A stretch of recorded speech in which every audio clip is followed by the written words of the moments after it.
요즘에 가을도 아닌데 낙엽을 씁니다. 그래도 감사하기는 교우 한 분이 송풍기를 헌물을 해주셨어요. 그래서 너무 편리하게 낙엽을 쓸지 않고 불어낼 수 있어서 감사합니다. 전에는 쓸면 30분 걸렸는데 이제는 10분이면 다 끝나요. 더 깨끗하게. 참 감사한 일입니다. 그런데 참 이상합니다. 가을이 아닌데도 낙엽이 자꾸 떨어져요. 여러분 집에 가시는 길에 한번 보세요. 우리 교회 이 보도에 있는 그 가로수 잎들이 한 3분의 1쯤은 다 떨어졌어요. 휑하죠. 아직도 떠나지 않고 있는 이 더위에 나무들도 아주 많이 지쳤는 것 같아요. 그래서 힘이 없어가지고 나뭇잎들을 떨어뜨리는가 봅니다. 이제는 가을에 아주 아름답게 풍성하게 물들어 있는 그 단풍을 구경하기도 쉽지 않을 듯 합니다. 또 하나의 이야기를 드리면 여러분, 북한산 남산이 왜 북한산 남산인 줄 아세요? 그 이유가 있습니다.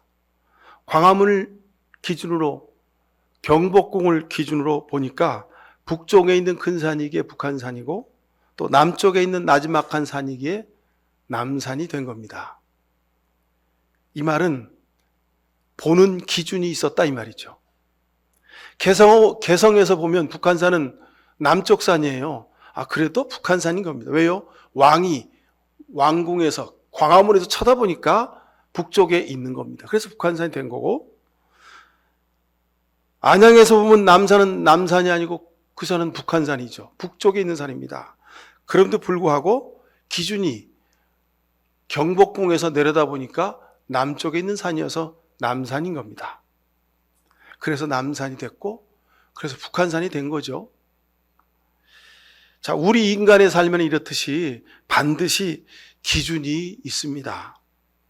모든 것에는 기준이 있어요. 기준이 다. 기준이 없으면 엉망진창이 되는 거죠. 그래서 우리 국가의 기준을 삼은 법이 있습니다. 그게 헌법입니다. 헌법. 헌법을 어기면 누구라도 그 헌법에 의해서 처벌을 받게 되어 있는 거죠. 여러분, 그렇듯이 믿음에도 기준이 있습니다. 믿음의 기준이 여러분 뭘까요? 믿음의 기준? 제가 지난주에 말씀드렸죠. 하나님 앞에 서는 겁니다. 그게 뭐냐면 하나님 말씀입니다. 여러분, 우리가 성경을 읽을 때 그냥 성경인가 보다, 쓰여있는 책인가 보다. 그런데 여러분, 우리가 잊지 마셔야 할 것은 성경을 보는 순간 하나님이 나를 보고 계시구나, 성경을 읽는 순간 내가 하나님 앞에 섰구나 하는 그런 깨달음으로 여러분 살아가실 수 있길 바랍니다. 이 믿음 가지고 사는 분이 귀한 믿음입니다. 믿음의 기준?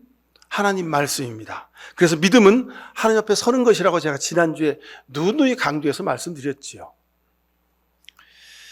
또 하나의 이 얘기를 드립니다. 우리 교회 안에는요, 거미줄이 많습니다. 1년에 한 번 온 교우들이 아주 대청소를 합니다만 매주일 제가 이렇게 걷어내도 여러분들이 눈이 자주 닿는 곳, 화장실 천장이라든지 요 계단이라든지 교회 들어오는 입구의 천장, 거기는 제가 매주마다 한 번씩 이렇게 걷어냅니다. 그런데도 이 아이들이 아직은 열심히 주일 오후부터 금요일, 토요일까지 열심히 또 거미줄을 치는 거예요. 그래서 교회 안에 날아다니는 모기들을 잡아먹고 그렇게 자랍니다. 거미가 왜 이렇게 많나 보니까 잠깐 여러분들이 교회 문을 열고 들어오실 때 바람 타고 들어오기도 하고 여러분 몸에 묻어서 들어오기도 하고, 창문을 잠깐 열어놓으면 그때 그 틈으로 바람 타고 창문을 들어옵니다. 그래서 교회 안에서 처음에는 눈에도 보이지 않는 깨알 같은 그 크기의 거미가 2년, 3년, 4년, 5년 자라면 우리 손톱 크기만 하게 됩니다.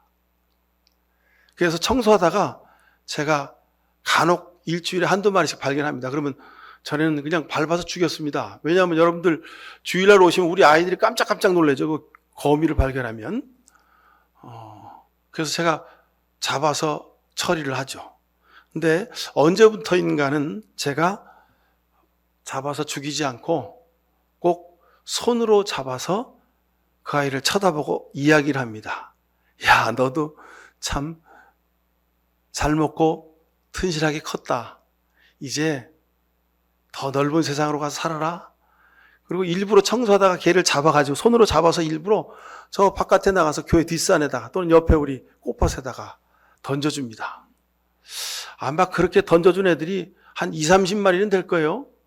자, 근데 그 아이들이 새끼를 쳐서 아마 수천 마리로 아마 불어났을 거예요. 제가 이 말씀을 드리는 이유는 여러분, 세상의 모든 생명의 주인은 하나님입니다. 교회당을 청소하는 제 눈으로 보면 그 거미는 제 일거리를 만들어주는 아주 쓰잘데없는 존재예요. 그러니까 전에는 무턱대고 그냥 밟아서 잡아 죽였어요, 다. 근데 그 아이들도 보니까 교회 안에서 열일을 하더라고요. 하여간 거미들 쳐가지고 날아다니는 모기들, 그 다음에 발이 야하게 달린 그 있죠, 왜? 요만 한 2, 3cm 되는 거. 그런 것들을 다 잡아먹고 얘들이 2, 3년, 3, 4년 크면 깨알만 하던 것들이 손톱만하게 자라게 됩니다. 그래서 제가 함부로 할 수가 없더라고요. 저는 그런 생각을 했습니다. 거미 한 마리도, 성경에는 양 한 마리도 귀하다고 하셨지 않습니까? 근데 여러분들이시겠습니까? 여러분들은 참으로 소중한 존재들입니다. 여러분들이 지난 8월 한 달 동안 더위에 헉헉대면서 회사 생활하고 집안 살림하고 자녀들 건사하고 일상을 살아가는 모습을 보면서 하나님이 얼마나 안타까우셨겠어요. 야, 더위에 너희들 참 고생 많구나. 하나님이 여러분과 함께 하셨기에 우리가 지난 여름을 견디고 9월을 맞이할 수 있었습니다. 참으로 감사합니다. 모든 생명의 기준도 하나님에게 있습니다. 여러분, 내가 다른 사람들 보기에 좀 못생겼어도, 다른 사람들이 나를 쳐다보기에 내가 좀 능력이 부족해도, 내가 뭐 잘하는 게 없어도 여러분은 하나님의 것입니다. 하나님의 소유입니다. 하나님으로부터 세상에 보내진 아주 귀중한 생명입니다. 그러니 여러분, 남과 비교해서 혹시 마음에 그늘이 있거나 아픔이 있거나 걱정, 근심이 있다면 여러분, 오늘 이 시간 다 내려놓고 가실 수 있길 축원합니다. 하나님 앞에서 여러분들은 모두 다 소중한 생명들입니다. 제가 말씀드렸잖아요. 거미 한 마리도 그렇게 소중하게 제 손을 통해서 살려주게 계신 하나님이 여러분의 생명 귀하게 아름답게 지켜주실 줄로 믿습니다. 이것이 믿음의 시작이고 이것이 하나님 사랑의 시작이고 완성입니다. 여러분, 내 자신이 하나님 앞에서 얼마나 소중한 존재인지 우리가 깨달아 아시고 믿음의 길을 하루하루를 살아가실 수 있길 축원합니다. 자, 우리가 오늘 창조주를 시작했습니다. 그래서 교회 재단의 후드도 다 바꾸고 이 제복의 후드도 녹색으로 바뀌어졌습니다. 왜 우리가 1년마다 이렇게 교회력을 가지면서 색깔을 바꾸고 이런 절기를 지킬까요? 하나님이 온 세상을 창조하신 이유를 다시 되새기고 하나님의 그 마음을 담아서 거미 한 마리도 떨어지는 낙엽 잎사귀 하나에도 하나님의 사랑이 담겨 있음을 보고 깨달아 아는 그런 깊은 영성을 가진 사람으로 우리가 다시 회복되라고 하시는 겁니다. 여러분, 이 창조주를 지나면서 우리가 이제 11주 지나게 될 텐데 하나님의 그 푸르른 이 녹색의 하나님의 은총이 여러분 삶을 더 푸르게 하나님의 은총으로 채워줄 수 있기를 간절히 축원드립니다. 폭염과 폭우 중에도 들녘의 곡식들은 어김없이 자라서 익어갑니다. 근데 어떤 결실 맺는 과일들은 이 여름에 햇볕이 너무 뜨거워서 그 아주 탐스럽게 익은 그 과육에 거먹게 반점이 생겨서 그 과일을 기른 농부들이 걱정하는 모습도 보기도 했습니다만, 하여간 곡식도 있고 과일도 탐스럽게 열리고 있습니다. 하늘은 잠시나마 우리에게 높고 푸르름을 보여주면서 이제 가을이 곧 온다고 우리에게 이야기합니다. 아직 우리 곁을 떠나지 않고 있는 이 여름, 이 습한 기온 가운데 있지만 그래도 우리 속에 가을이 이미 왔어요. 그죠? 야, 9월이다. 야, 그래도 밤에 25도, 6도쯤 떨어지니까 그래도 좀 살만하구나. 여러분 그러셨죠, 다. 그런데 이 풍요로운 계절을 맞이하면서 우리 마음에 무거운 질문이 있습니다. 우리 자녀들과 우리 손자, 손녀들이 살아가는 다음 세대는 정말 이 아이들은 가을 단풍의 결실의 아름다움을 마음껏 누릴 수 있을까? 이 질문이 바로 오늘 우리가 창조주를 맞이하면서 기후정의 주일로 지키는 이유입니다. 어떻게 될까? 2절기에 우리는 창조 세계를 더럽히고 파괴한 죄를 뉘우치는 그런 생태적인 회개를 실천하는 기간으로 삼아야 합니다. 창조 세계를 돌보고 지키는 일, 이 일은 그냥 일반 시민사회의 윤리의식을 뛰어넘는 영적인 소명임을 여러분 다시 깨달아 아실 수 있길 바랍니다. 그래서 우리 교회가 태양광 패널을 설치해가지고 햇볕 발전소를 만들어야 되겠다 기도하면서 준비하는 것도 이게 하나님 앞에 우리의 회개하는 일이기 때문에 그렇습니다. 지금까지 우리는 그냥 펑펑 쓰면서 살았잖아요. 더우면 에어컨 켜고 없으면 사다 쓰고 고장나면 또 버리고 그러고 살았잖아요. 오늘 말씀은 이사야서 32장입니다. 이사야는 현재 어둡고 불의한 현실에 대한 고민을 바라보면서 하나님의 마음으로 예언을 합니다. 그래서 심판받아야 된다고, 회개하라고 아주 간절히 외칩니다.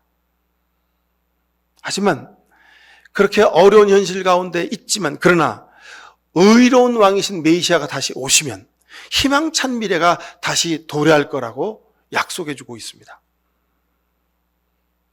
메시아이신 예수님이 오셔서 심판을 넘어서 우리에게 희망을 주시고 절망을 넘어서 회복과 구원을 주실 것이라는 그런 소망을 예언하고 있습니다.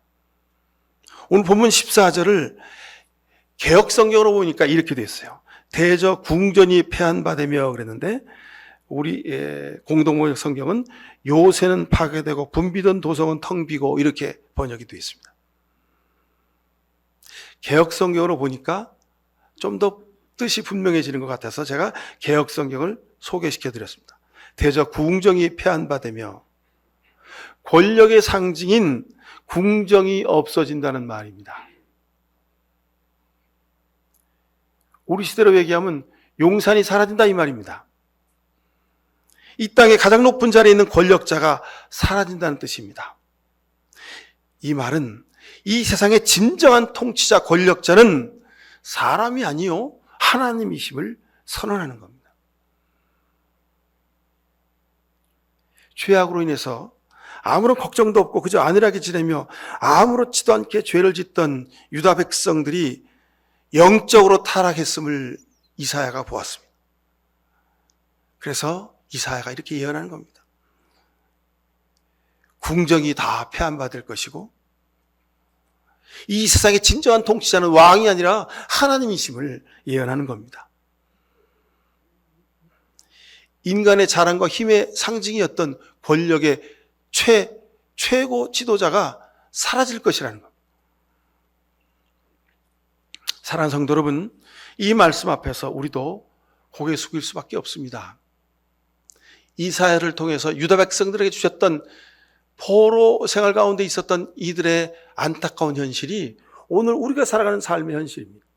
여러분, 우리가 무엇에 포로되었습니까? 돈에 포로되어 살고 있습니다. 편리함의 포로가 되어 살고 있습니다. 욕망의 포로가 되어서 살고 있습니다. 이런 우리에게 하나님은 이사야를 통해서 다시 우리에게 말씀하시는 겁니다.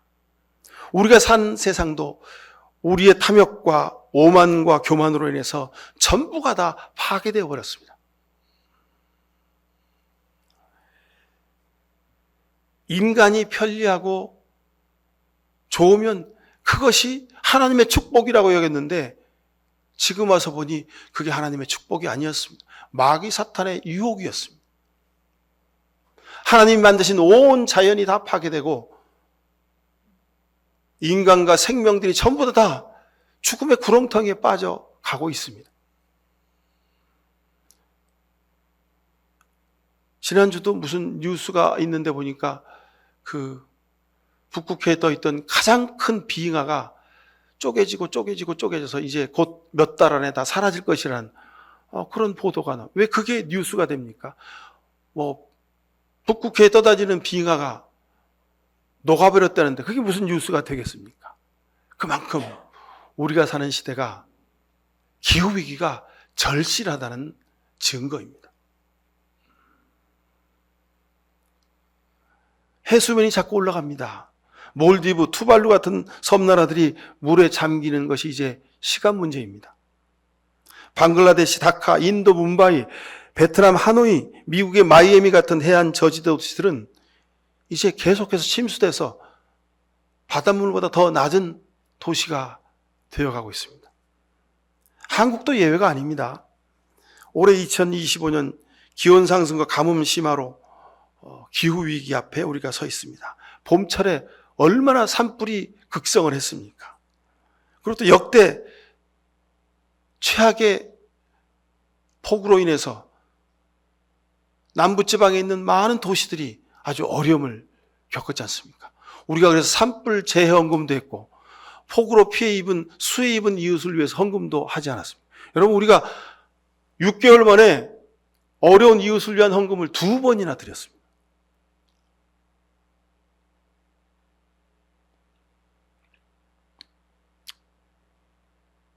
부산 2021년도에 10년 후면 물에 잠긴다고 벌써 기후학자들이 예언했습니다. 분석을 해갖고 통계로 이야기했습니다. 그런데 여러분, 지금 4년 지나서 2025년이죠. 2003년까지 몇 년 남았습니까? 5년 남았습니다. 여러분, 혹시 부산에 집 가지고 계신 분들 다시 한번 생각하십시오. 여러분, 부산이 물의 도시가 된답니다. 그래서 수중 도시를 하자 그래서 무슨 그냥 계획을 만들고 그러더군요. 여러분, 그게 문제가 아니죠. 우리가 지금이라도 당장 탄소를 줄이는 일을 시작해야 합니다. 근데 세계에 기후위기를 외치는 많은 시민단체들이 코리아 하면 기후 깡패 국가라고 그럽니다. 그들이 말대로 말하면 그냥 저질러 놓고 배째라식으로 아무런 계획이 없답니다. 한국은 빨리 되도록해야 됩니다. 지구온난화라고 하는 이 전 지구적 문제를 해결하기 위해서 각국의 대표들이 모여가지고 산업혁명 이전 대비 지구평균 기온 상승을 1.5도씨로 맞추자. 최소한 그 정도는 되어야 우리가 망하지 않는다. 그렇게 선언을 했어요. 벌써 몇 년 전에. 근데 어쩌면 이미 되돌릴 수 없는 지경에 와 있는지도 모릅니다. 기후학자들이 이렇게 말합니다. 이거 그냥 우리가 선언했지만 되돌리기 어렵습니다. 최소 2.0도는 올라가게 될 겁니다. 그렇게 전망을 합니다. 우리는 지금 이 광야 같은 시대를 보내고 있습니다. 무슨 로봇이 발전을 해가지고 로봇이 인간의 노동을 다 대체하고 AI가 무슨 인간의 모든 편리함을 제공해주고 등등등 아주 장밋빛 전망이 우리에게 가득합니다만, 그러나 로봇이 인간의 삶을 대신하고 AI가 발전하면 뭐합니까? 사람이 다, 이 지구의 생명이 다 죽어가는데요.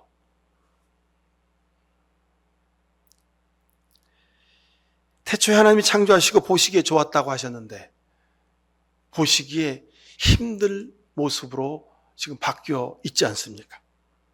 모두가 다 신음하고 고통하고 있습니다.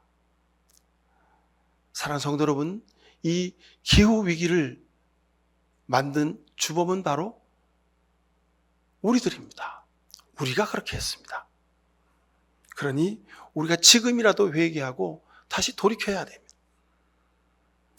내 탐욕과 내 교만으로, 내 편리함의 축으로 모든 것이 이렇게 되어버렸습니다.